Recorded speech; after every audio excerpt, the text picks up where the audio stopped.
Un guet-apens, une recherche haletante, une terreur inimaginable. Dans cette affaire, les policiers sont aussi les parents de la victime. Ils vont faire appel à une médium pour retrouver leur fils. Un acte criminel laisse derrière lui un sillage d'énergie. Si je peux y entrer, je peux découvrir où ils l'ont emmené. En Californie, un autre couple de parents se ronge d'inquiétude après la disparition de leur fils. Mais là, c'est une toute autre histoire, celle d'un jeune homme livré à ses propres démons. Il se retenait un peu, en partie pour ne pas peiner ses parents.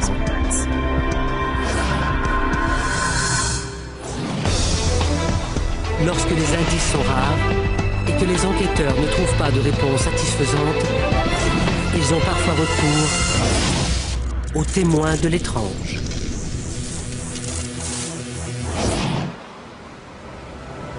Dans cet épisode, certains noms ont été changés. Malvern, en Arkansas, est une petite ville de 10 000 habitants près de Hot Springs. 14 novembre 1991. La famille Ifford se prépare à partir pour un week-end de chasse. Pour Henry et Anita Ifford, ces 2 jours de détente sont bienvenus. Tous deux sont représentants de la loi.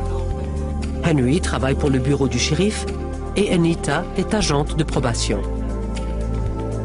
Tyson, leur fils de 18 ans, est retenu à son travail, mais il doit les rejoindre plus tard à leur chalet.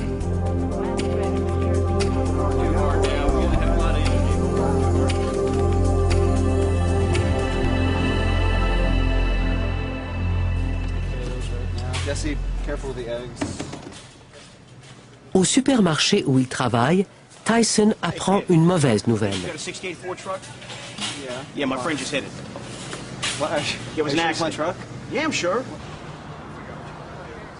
Tyson est fier de sa camionnette. Son père et lui ont passé des heures à la réparer. Mais il ne semble rien y avoir de grave. Du moins à première vue.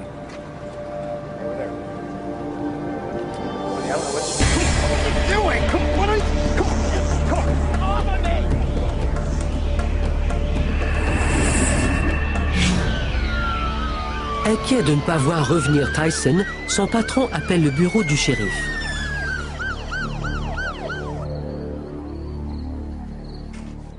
Au chalet, ses parents s'inquiètent. Leur fils a plus d'1 heure de retard. Enfin, une voiture arrive. J'ai d'abord cru que c'était Tyson. Puis j'ai dit à Henry, « Non, c'est le shérif Doyle Cook. » Le couple croit que le shérif est venu chercher Henry pour une mission et que le week-end est à l'eau. Mais Doyle a dit à Henry, « On a un problème. On ne retrouve pas Tyson. » Sa camionnette était toujours sur l'aire de stationnement, mais lui avait disparu. Honey, get your coat. Come on, come on, come on. What's happened? Get your coat. Pass this business. I was going to you.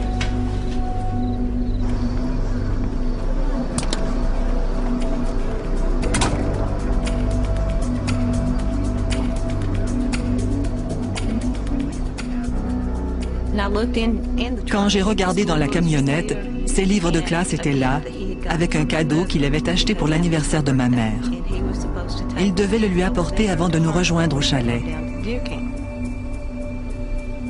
J'ai tout de suite compris qu'il était arrivé quelque chose à Tyson. Ils apprennent qu'un homme est venu dire à Tyson que sa camionnette avait été emboutie. A-t-il enlevé Tyson? Et si oui, pourquoi? Étant dans les forces de l'ordre, les Ifford savent qu'ils ont sans doute des ennemis. C'était peut-être des gens qui voulaient se venger. Parce que nous avions tous les deux eu affaire à des criminels endurcis. Henry en a arrêté des centaines. Beaucoup trop pour identifier rapidement un éventuel coupable. Tyson a disparu, mais nul ne sait qui l'a enlevé.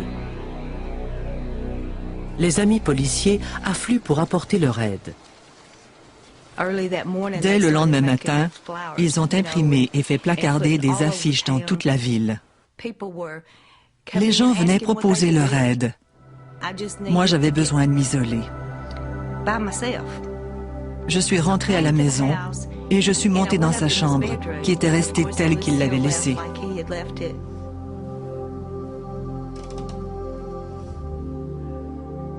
Je me suis assise sur son lit et je me suis mise à pleurer. Je me sentais impuissante. Mon fils était quelque part et je ne savais pas où. C'était très difficile parce que c'était mon fils unique et je ne voulais pas le perdre. Je n'allais pas l'abandonner. L'instinct maternel d'Anita lui dit que son fils est toujours en vie. Cependant, 3 jours passent sans nouvelles de Tyson et sans demande de rançon. Le caporal Chuck Hefner de la police d'État sait que le temps joue contre Tyson. Les 24 premières heures sont cruciales. 3 jours avaient passé, c'était mauvais signe. Henry et Anita sont prêts à tout pour retrouver leur fils. Mon frère m'a demandé si j'acceptais qu'il appelle Carol Pate, une femme médium. J'ai dit, bien sûr, appelle qui tu veux. Il faut le retrouver le plus vite possible. Carol accepte de collaborer immédiatement.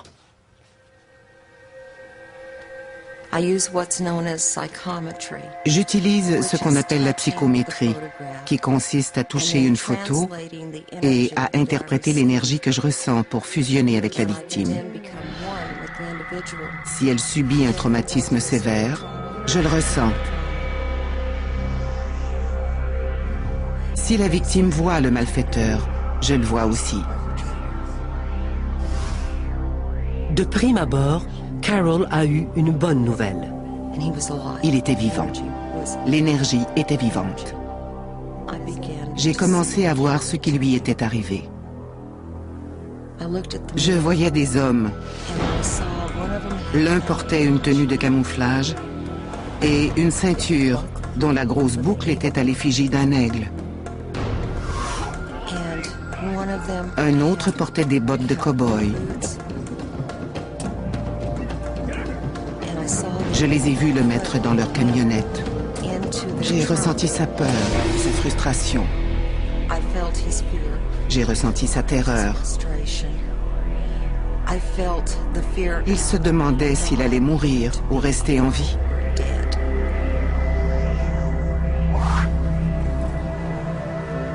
Les parents de Tyson veulent plus de détails. Carol demande alors à se rendre sur les lieux de l'enlèvement. C'est là que l'énergie est au plus haut. Je voulais suivre leurs traces. Il y a comme un sillage d'énergie derrière un acte criminel, avec une charge traumatique énorme. C'est une énergie très puissante. J'ai senti que si j'arrivais à pénétrer cette énergie, je pourrais capter beaucoup plus de détails et peut-être savoir où il l'avait emmené. Selon Carol, Tyson a été enlevé par hasard. Je savais qu'ils ignoraient qui était Tyson et qui étaient ses parents. Ce n'était pas une vengeance. C'est tombé sur lui par hasard. Il voulait enlever quelqu'un, c'est tout.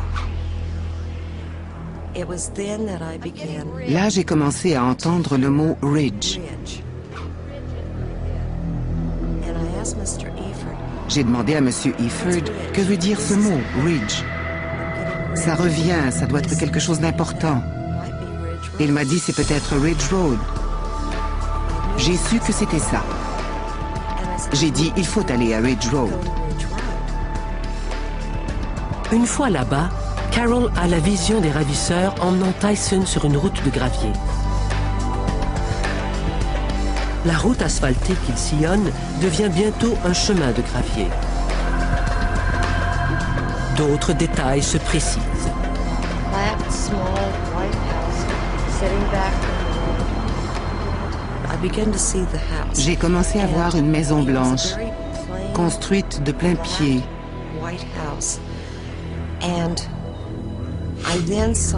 Puis j'ai vu l'intérieur de la maison. Je les ai vus l'emmener dans une pièce minuscule au fond de la maison.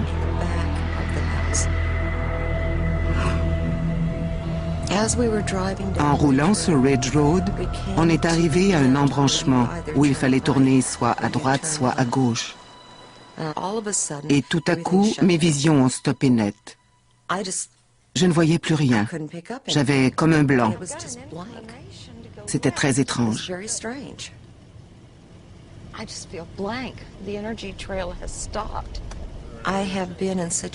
J'ai déjà vécu des situations où je suivais un sillage d'énergie qui partait dans tellement de directions à la fois qu'au bout d'un moment, tout est devenu confus.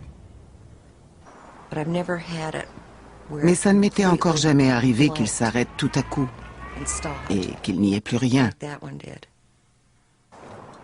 L'expédition n'a cependant pas été inutile.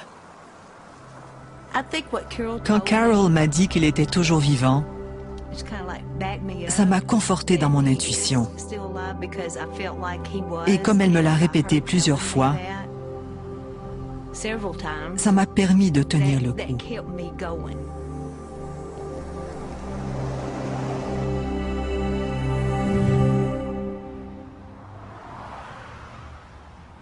Carol continue d'essayer d'entrer en contact avec Tyson.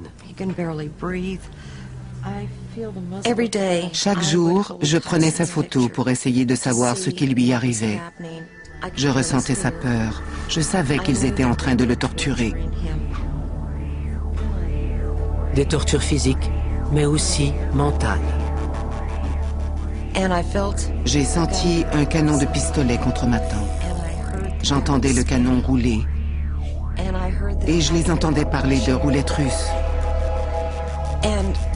Il lui montrait le pistolet, il faisait tourner le canon et il pressait sur la détente. Ils l'ont fait à plusieurs reprises. C'était épouvantable. Il était pétrifié de terreur. Les malfaiteurs prennent un plaisir sadique à ces séances de torture.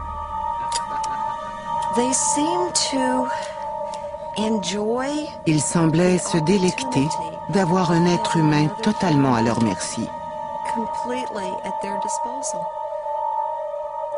Ils jouissaient du pouvoir de faire subir ce qu'ils voulaient à un autre être humain.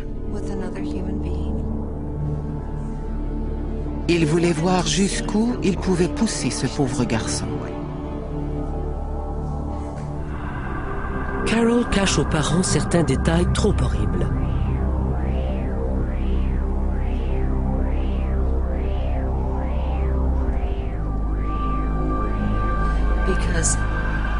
Ça n'aurait servi à rien. Ça n'aurait fait que les effrayer encore davantage. C'était inutile.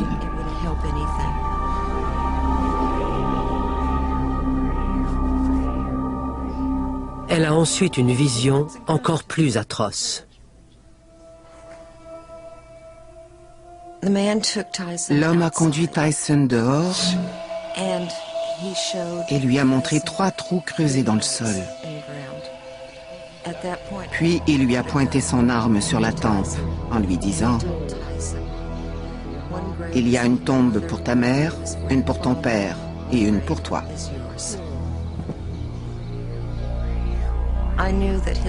Je savais que sa vie ne tenait qu'à un fil. J'avais très peur pour Tyson.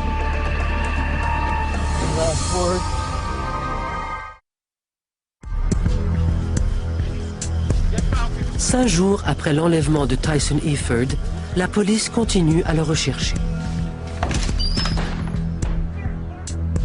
Le père de Tyson, enquêteur au bureau du shérif, fait l'impossible pour retrouver son fils.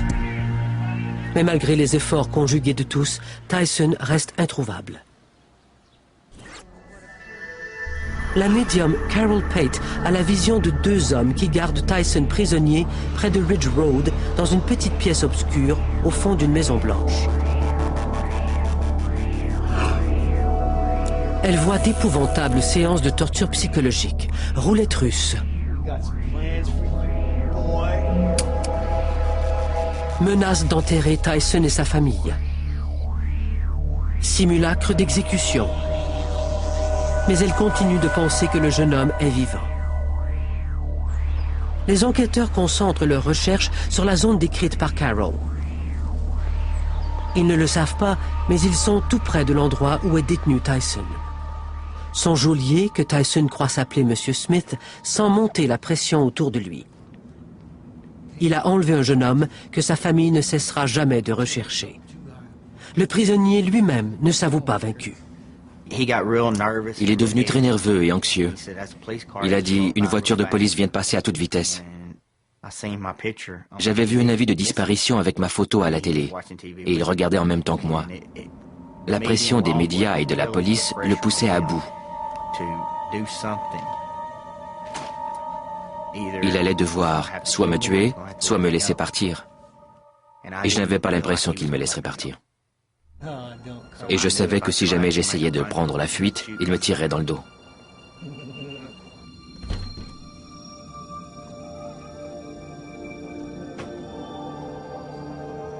J'étais attaché au lit. Ce jour-là, je me suis fait violer. C'était la première fois. Puis ça a recommencé à 3 reprises.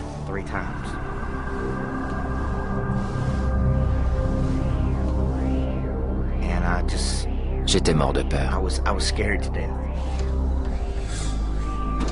Tyson essaie de laisser ses empreintes partout où il peut. S'il me tuait et me jetait dans un trou, et qu'un jour la police devait remonter jusqu'à cette maison, je voulais être sûr qu'il serait condamné et que ma mort ne resterait pas impunie. Tyson fait ce qu'il peut, mais il est très faible. Je n'avais rien eu à manger. J'avais soif. Après des épreuves pareilles, votre corps vous lâche. Votre esprit ne fonctionne plus normalement. À un moment donné, Tyson aperçoit une lettre, mais il n'est pas sûr du nom du destinataire. J'ai gardé ce nom en mémoire, parce que si jamais j'arrivais à en sortir vivant, je voulais leur dire qui c'était. Les recherches policières se font de plus en plus proches. Désormais, Tyson en est sûr. Il n'en a plus pour longtemps à vivre. La médium Carol Pate implore l'aide d'une puissance supérieure. Après avoir vu les 3 tombes, j'ai fait venir quelques amis et nous avons fait une séance de prière pour Tyson. Pendant environ 1 heure, on a prié pour qu'il soit libéré sain et sauf dans une zone où il pourrait trouver immédiatement de l'aide.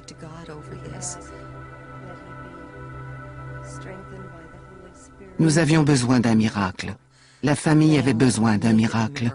Tyson avait besoin d'un miracle. Soudain, le ravisseur vient chercher Tyson. Il avait le pistolet à la main. On a traversé le jardin, puis la route. Puis il a dit, « Je vais te montrer ces 3 tombes. » Là, il a dit, « Descends dans ce trou. Je vais devoir te tuer. » Il a dit, « Tu veux dire tes derniers mots ?» J'ai dit, « Oui. » Et j'ai prié le Seigneur. « Mon Dieu, ne laissez pas cet homme me faire ça, je vous en supplie. » Et là, quelque chose l'a empêché de me tuer. C'est là qu'il a dit, « Je ne peux pas te tuer. »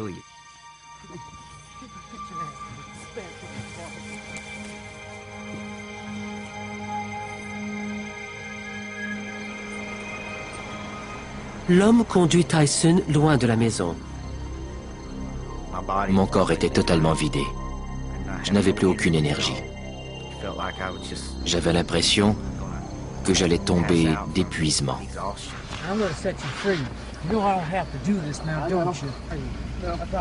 Contre toute attente, l'homme laisse partir Tyson.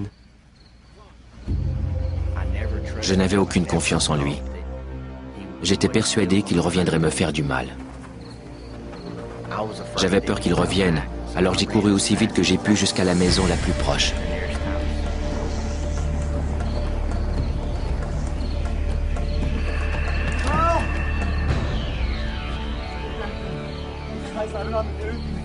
En apprenant la nouvelle, les parents de Tyson sont à la fois transportés de joie et prudents. Henry a dit, c'est peut-être un piège, on ne sait pas ce qui peut se passer. Reste dans la voiture pendant que je vais chercher Tyson. J'ai dit d'accord. Dès qu'il est descendu, j'ai vu Tyson sortir de la maison et ils sont tombés dans les bras l'un de l'autre. J'ai alors sauté de la voiture. J'ai pris mon fils dans mes bras. Je pleurais en lui répétant sans cesse « Ça va aller, tu es en sécurité maintenant », parce qu'il était tout tremblant.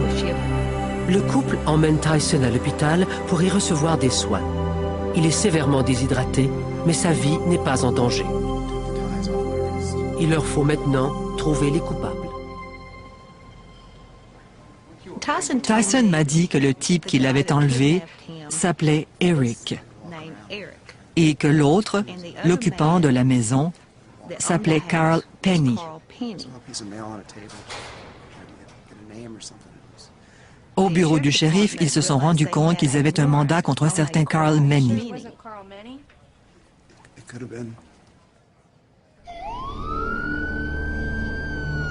Manny est appréhendé en rentrant chez lui.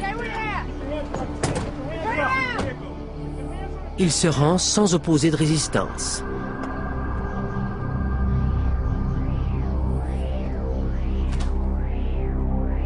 En juin 1992, un jury déclare Carl Manny coupable de 3 viols, d'enlèvement et de tentative de meurtre. Il écope de 3 peines de prison à perpétuité, plus 50 ans. En apprenant l'arrestation de Manny, Wes Barber, l'homme qui se faisait appeler Eric, se rend à la police. Il est condamné à une peine de 20 ans de prison, réduite de moitié en échange de son témoignage contre Manny. Les parents de Tyson racontent à leur fils les visions de la médium Carol Pate. J'ai trouvé ça incroyable quand elle m'a dit des choses que j'étais le seul à savoir. Comment a-t-elle su? C'est vraiment remarquable. Je crois que certaines personnes ont le pouvoir de voir des choses. C'est un don qui ne peut venir que de Dieu. Tyson Efford refuse de voir sa vie gâchée par cette horrible expérience. J'ai pris la décision de garder la tête haute et de faire quelque chose de ma vie.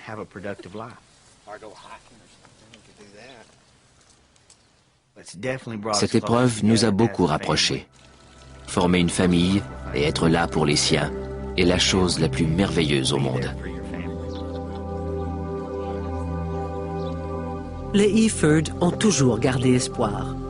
Ils ont mis leur confiance dans leur foi et dans le dévouement d'une médium au grand cœur.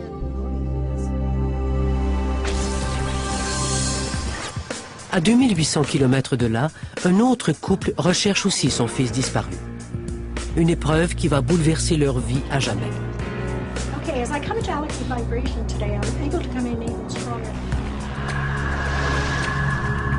Orange County, en Californie, le 24 août 2002.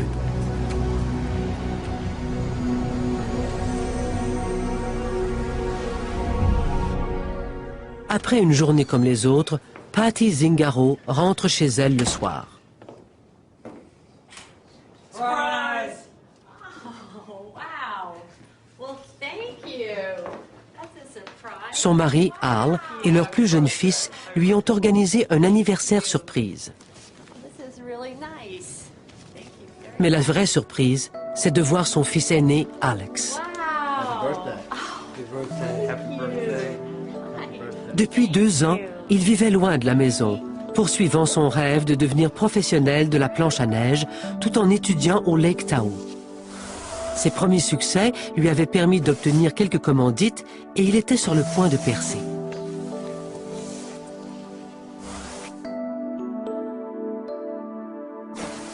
Mais comme Alex s'ennuyait de sa famille, il est revenu faire ses études à Carlsbad et prendre un nouveau départ. Patty est heureuse qu'Alex soit revenu vivre auprès d'eux, car il lui manquait. Je lui disais toujours que je l'aimais, chaque fois que je lui parlais au téléphone ou qu'il s'en allait. Pour moi, ça a toujours été très important. Et il était facile de dire ce genre de choses à Alex, parce qu'il était réceptif et affectueux.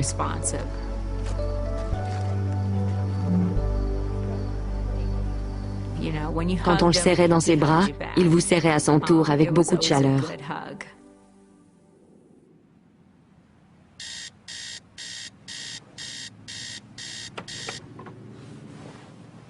Le lendemain matin, Alex doit partir travailler dans un restaurant des environs.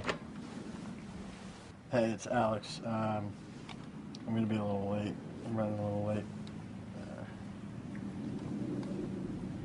Son colocataire, Scott Alderson, a un cours tôt ce matin-là à Cal State San Marcos, où tous deux sont inscrits. Je suis allé dans sa chambre pour lui dire bonjour et savoir à quelle heure il partait travailler. Il m'a dit qu'il partait une demi-heure plus tard. Je suis donc allé à mes cours. Il n'y avait rien de particulier, tout semblait parfaitement normal. Mais le soir, il n'est pas rentré. Le lendemain, Alex n'est toujours pas revenu. Alex, you up? Alex, you up? Alex, you in here, man?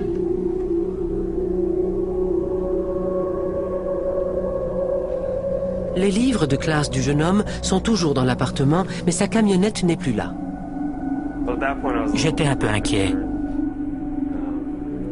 Plus tard dans l'après-midi, j'ai appelé sa mère. Hello? Hey, it's Scott. Yeah, have you seen Alex? Okay, have you not seen him for a On while? a immédiatement pensé qu'il lui était arrivé quelque chose. Soit il avait été victime d'un mauvais coup, soit il avait eu un accident et il était quelque part au bord d'une route. Parce que ça ne lui ressemblait pas du tout de ne pas laisser un mot ou de ne pas dire où il allait. Il n'avait jamais disparu comme ça. Mais Alex s'est bel et bien volatilisé, sans laisser de traces.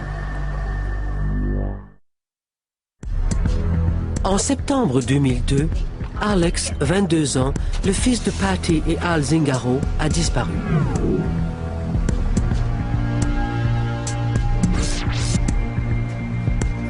Craignant le pire, ses parents appellent la police.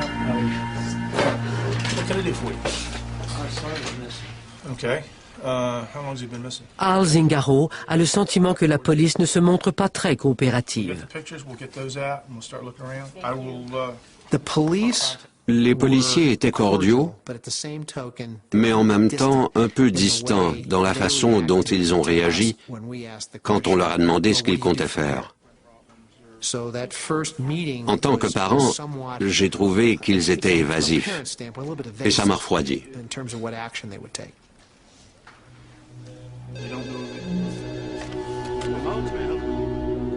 Les enquêteurs apprennent que le matin de sa disparition, Alex a appelé à son travail pour dire qu'il serait en retard.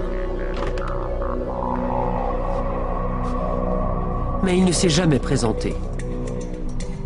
Et depuis, personne ne l'a revu.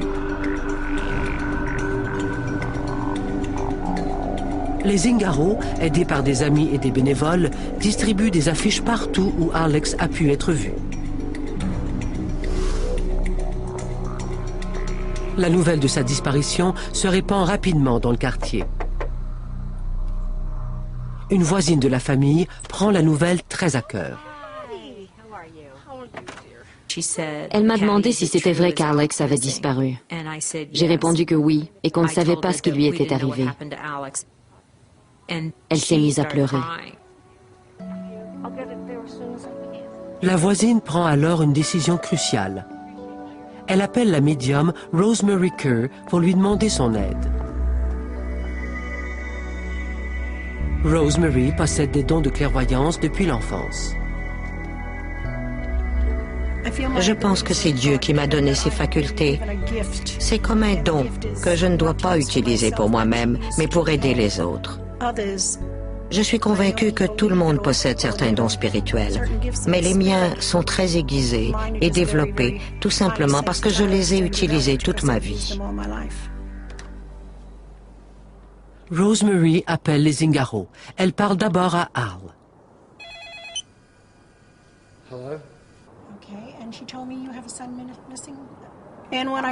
Quand j'ai ressenti la vibration d'Alex, j'ai su qu'il n'aimait pas sa nouvelle école, ni son nouveau travail. Il était en colère, triste et très déprimé.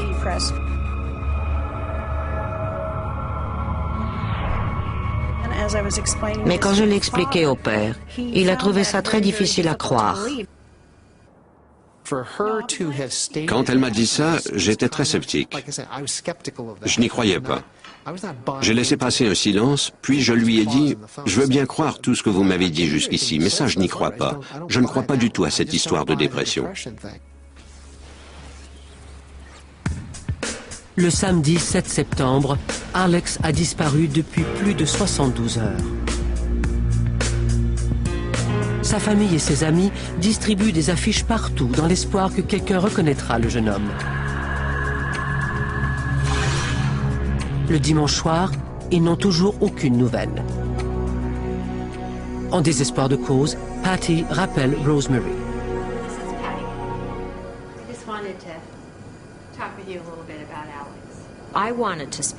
Je voulais parler moi-même avec elle.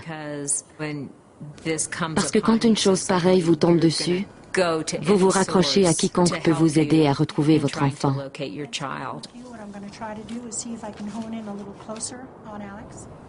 Quand j'ai parlé à Patty, ça a été plus facile. Elle était plus ouverte, peut-être parce qu'on était entre femmes. Elle était plus détendue, je pouvais donc me rapprocher d'elle, lui poser plusieurs questions sur Alex, et ses réponses m'ont ouvert des portes. Je sentais qu'Alex essayait de communiquer d'une façon très subtile, comme s'il se retenait. Mais j'avais capté ses vibrations.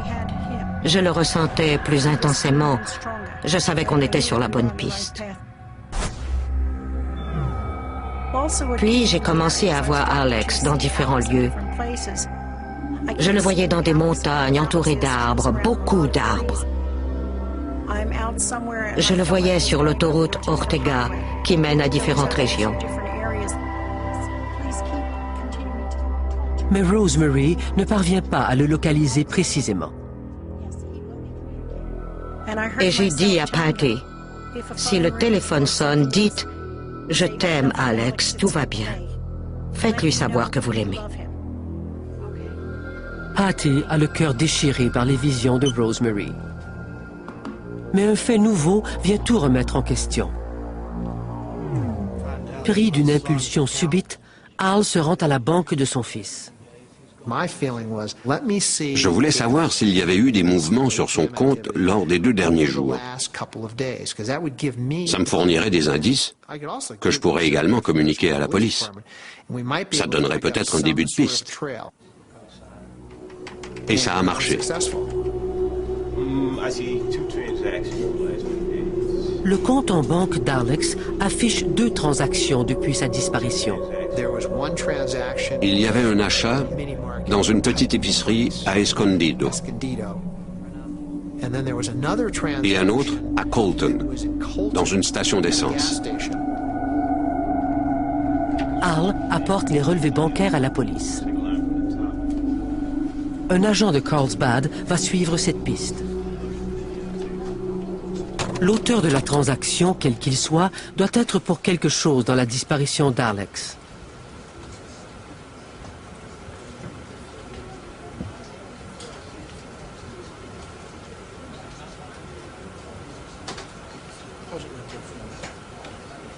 Le policier est surpris. Il reconnaît le jeune homme sur la bande. C'est Alex Zingaro. J'étais soulagée de voir qu'il était sain et sauf. Et c'était bien lui. Je me suis demandé s'il était vraiment parti tout seul. Et s'il pouvait être le jeune homme en détresse que décrivait Rosemary. Mais je ne comprenais pas pourquoi. Les recherches se concentrent alors autour de la forêt de San Bernardino et du lac Big Bear. La famille et les amis ratissent les abords du lac.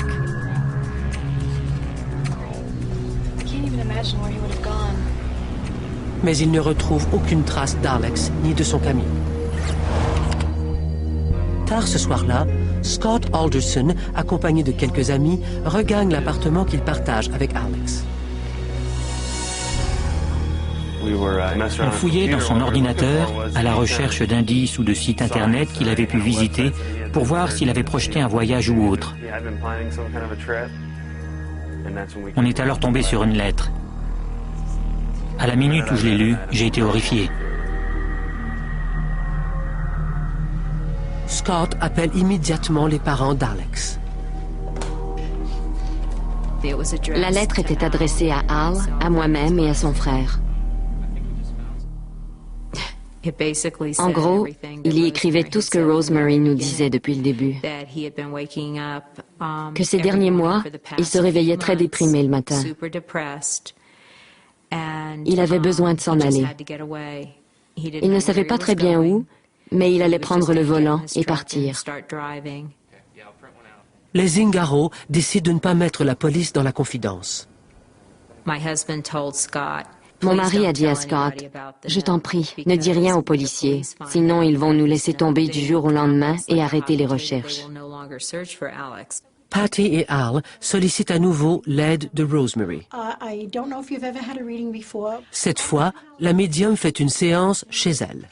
Okay, before I didn't get into Alex very deeply when I read for you over the phone, but today I'm going in more deeply in his vibration. The other thing that I see around him when I come into vibration around him is that he's very unsatisfied, unsettled in his life. Emotionally, he is a wreck, alone and hurting inside. I feel like I'm up in the mountains. We went over the Otega Highway. I'm high in the trees. There's trees all around me. I can see this big body of water. And I know you were concerned when I spoke with both of you that Alex would not leave without telling you. And have you heard anything from Alex as yet? And what is this? I know he found off of his computer. Okay, again, I still get the same vibration around Alex. He wants to be away. He's kind of running away from life, not from family. He doesn't want to hurt you, and he didn't want to upset you. So he hid a lot of things from you. And it's nothing that you did as parents. You need to know that. He loved you very, very much, and he will communicate. So if the phone rings and you don't hear anybody at the other end, this is Alex calling in. But the main thing you need to know, he loves you. Selon Rosemary, Alex est toujours en vie, mais il va très mal. S'il n'est pas repéré très rapidement, ses parents pourraient bien ne plus jamais le revoir. La police de Carlsbad interroge une nouvelle fois Scott Alderson. Je leur ai dit que j'avais trouvé une lettre. Dès ce moment-là, ils ont cessé les recherches. Sans la police, les Zingaro ne savent plus que faire. Si leur fils n'est pas retrouvé rapidement, ils craignent le pire.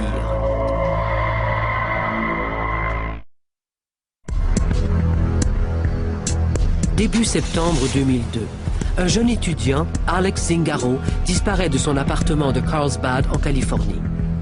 Malgré les efforts de ses parents, de ses amis et de la police, 6 jours se sont écoulés et Alex reste introuvable. La médium Rosemary Kerr sent qu'Alex est désespéré et en proie à la dépression, mais toujours en vie. Chaque coup de téléphone fait renaître l'espoir de ses parents.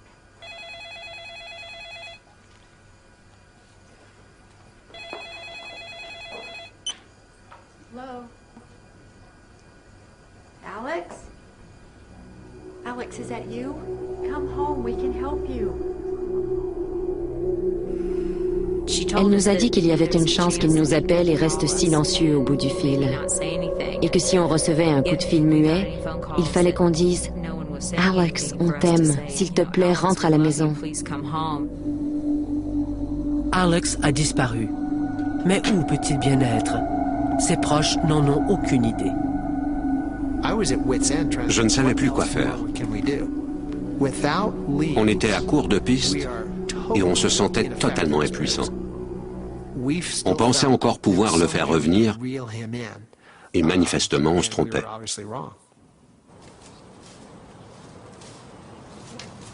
Le 12 septembre, près du lac Big Bear, des randonneurs découvrent Alex Zingaro.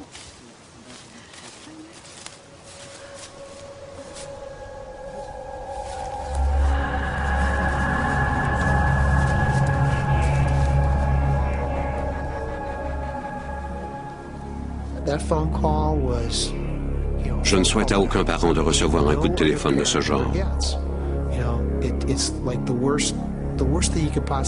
La pire chose qui puisse arriver dans la vie, c'est de perdre un enfant.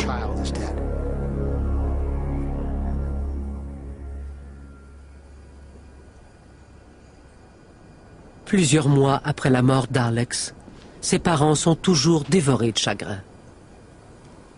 Je me suis littéralement transformée en pierre. Je n'ai pas pleuré, je n'ai pas crié, je suis restée comme une statue. Mais vous continuez à faire ce que vous avez à faire, même en fonctionnant comme une automate, comme une morte vivante. Celui qui se suicide meurt une fois. Ceux qui restent meurent 1000 fois, en essayant de comprendre pourquoi. Je crois que c'était début novembre. J'ai fait un rêve incroyable.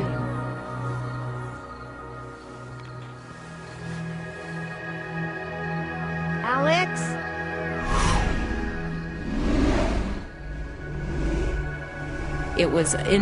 J'étais dans une région qui ressemblait à Big Bear. Je cherchais Alex partout. Et tout à coup, je l'ai vu. Ça semblait si réel.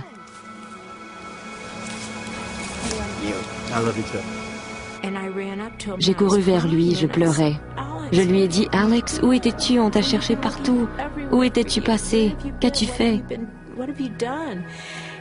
Et il m'a dit, « Maman, ne pleure pas. Je ne veux plus que tu sois triste. Je t'assure que je vais bien. » Je considère ça comme un cadeau qu'il m'a fait. J'ai toujours pensé qu'il allait bien et qu'il était auprès de Dieu.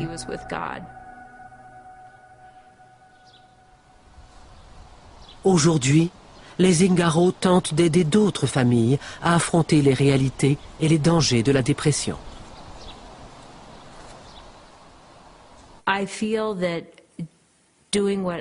Je fais mon possible pour sensibiliser les gens au suicide et à la dépression et leur dire qu'il faut en parler et demander de l'aide. Je le fais en mémoire d'Alex.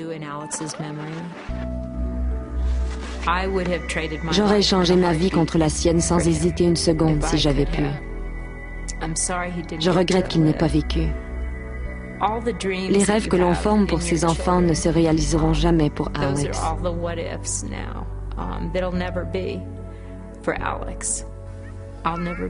Je ne serai plus jamais la même. Mon mari ne sera plus jamais le même. Son frère ne sera plus jamais le même. Je n'aurai plus jamais de joie dans ma vie comme avant.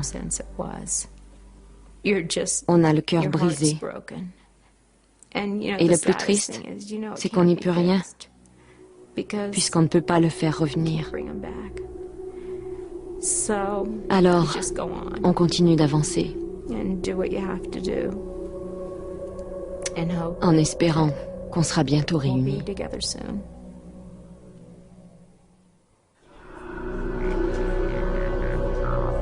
Un fils brutalement arraché au sien. Un autre qui jusqu'au bout aura caché sa détresse. Dans les deux cas, les familles éplorées ont eu recours à des médiums qui ont tenté d'éclairer les ténèbres. Mais parfois, les questions ne trouvent pas de réponse. Et les familles doivent se reconstruire de leur mieux.